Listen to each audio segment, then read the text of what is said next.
তারা দেখেছিল হাজি স্বতন্ত্র প্রার্থী, কিন্তু কথা বলে তো জিয়ার রহমানের কথা বলে, কথা বলে তো খালেদা জিয়ার কথা বলে, কথা বলে তো তারেক রহমানের নেতৃত্বের কথা বলে।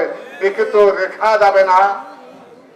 এই হাজির পিছনে তারা হত্যা করেছে ৭১ পরাজিত শক্তি, ২৪ পরাজিত শক্তি, এইকে হত্যা করে বাংলাদেশের নির্বাচনকে ভণ্ডুল করতে চায়। আজকে যে ষড়যন্ত্র সারা দেশে, এই কিসের ষড়যন্ত্র? তারেক রহমান সাহেব আগামী ২৫শে ডিসেম্বর বাংলাদেশে আসবেন, আর অনেকে আজকে অপপ্রচার ছড়াচ্ছিল, সবাই বলতো তারেক রহমান নাকি বাংলাদেশে আসতেই পারবে না।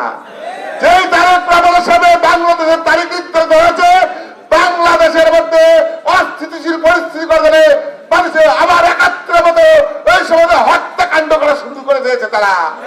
আমরা বলতে চাই ৭১ ২৪ পরাজিত শক্তিকে আমরা তারেক রহমানের নেতৃত্বে বাংলাদেশে কবর দেব চিরদিনের জন্য ইনশাআল্লাহ। আমরা বলতে চাই সমস্ত অপশক্তি, সমস্ত ষড়যন্ত্র আগামী ২৫শে ডিসেম্বর বাংলাদেশ থেকে ধুয়ে বেঁচে বঙ্গোপসাগরে নিক্ষেপ করবে ইনশাআল্লাহ। হাদি যে ছেলেটাকে গুলি করেছে, আমি একটি কথা আপনাদের বলতে চাই, সেই ছেলেটা বাংলাদেশি জাতীয়তাবাদকে ধারণ করত। সেই ছেলেটা নিরপেক্ষ হলেও সে জিয়াউর রহমানকে ভালোবাসতো, অসম্ভব রকমের কথা বলতো। ওই ছেলেটা বেগম খালেদার নেতৃত্বকে অসম্ভব রকমের সম্মান করত। তার বক্তব্য প্রমাণ করে দিয়েছে, সে বলেছে বেগম খালেদা জিয়ার মতন একটা নেত্রী বাংলাদেশে এখনো জন্মায় নেই। এই ছেলে হাদির এই কথাগুলার এই সমস্ত শত্রুদের মনের অন্তরে বিদ্ধ করেছিল।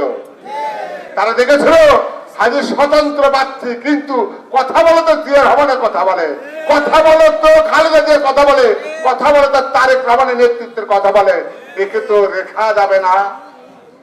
এই হাজির পিছনে তারা হত্যা করেছে ৭১ পরাজিত শক্তি, ২৪ পরাজিত শক্তি, এইকে হত্যা করে বাংলাদেশের নির্বাচনকে ভণ্ডুল করতে চায়।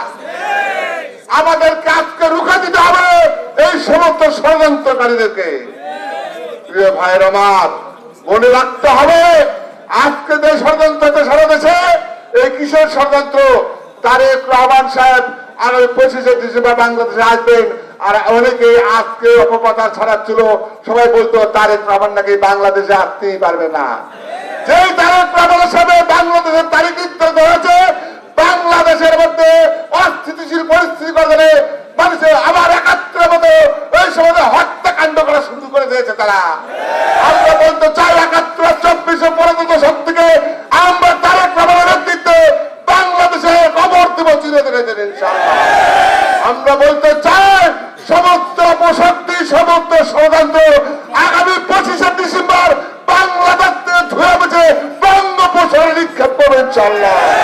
আমরা সেই দিনে প্রস্তুত হচ্ছে। আজকের এই প্রতিবাদ অবিলম্বে ওই সমস্ত খুনিদেরকে গ্রেপ্তার করে